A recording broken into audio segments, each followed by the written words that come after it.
forces conspired to segregate and concentrate the black population into a single area of the city, the Southeast, where it was guaranteed to be neglected and underserved.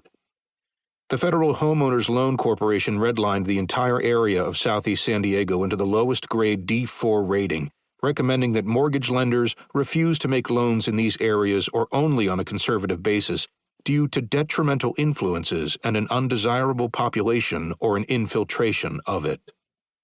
With mortgages all but impossible to obtain, the community was denied home ownership and the accumulation of intergenerational wealth that went with it.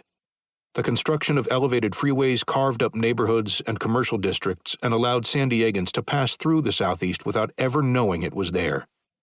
Suburban megamalls doomed local retailers, and a 1978 statewide taxpayer revolt starved the area of the bonds and tax measures needed to maintain existing infrastructure and fund area improvements. Southeast San Diego nevertheless developed into a vibrant, culturally rich, socially active community with strong religious and civic organizations. But it remained economically disadvantaged and vulnerable.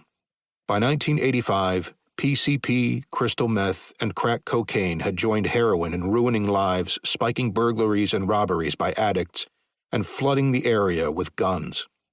Street gangs became bigger, bolder, meaner, and more heavily armed as meaningless turf wars over the color of a bandana became open warfare for control of lucrative street corner drug markets.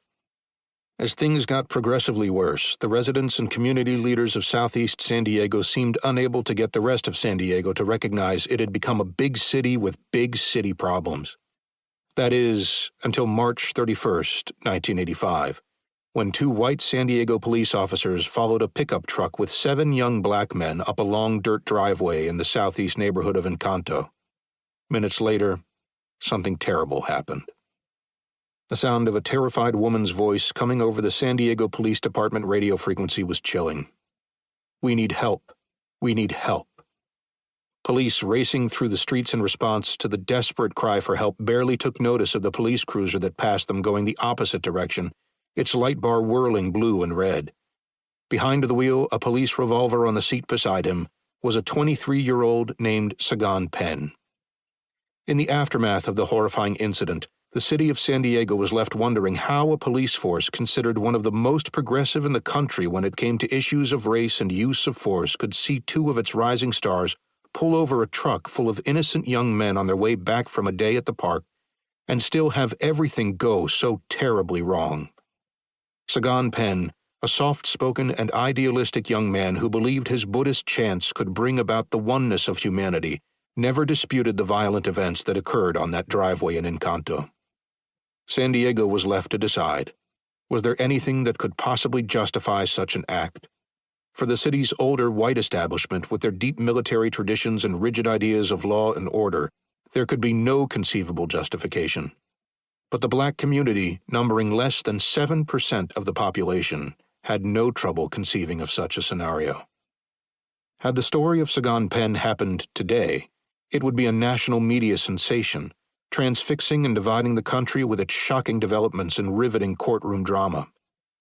But in 1985, San Diego, California, was still young enough not to have discovered a national obsession with true crime, and it did not yet have access to the internet and 24-hour news channels to deliver stories of crime and punishment into every home at all hours of the day. Nor had the majority white population awoken to the historically difficult relationship between the black community and the authorities charged with policing them. For over 2 years, the city was forced to confront these uncomfortable truths about itself as it struggled with the realization that America's finest city had always been 2 cities living separate lives. Part 1. 1. Balboa Park closes at dusk, but on March 31, 1985, dusk came early to the area known as Pepper Grove. "Sorry, fellas, it's closed," a San Diego police officer manning a barricade told the driver of the old pickup truck when it pulled up to the busy parking area. There were lots of spots to kick back, throw a football around, or just soak up the sun in the sprawling park, but the only place the 5 young men in the pickup truck wanted to go was Pepper Grove. It was not the most beautiful part of what is called the Jewel of San Diego, just an area of lawn and picnic benches with scattered shade trees. But Pepper Grove was the area of Balboa Park where the young black citizens of San Diego went on a Sunday afternoon.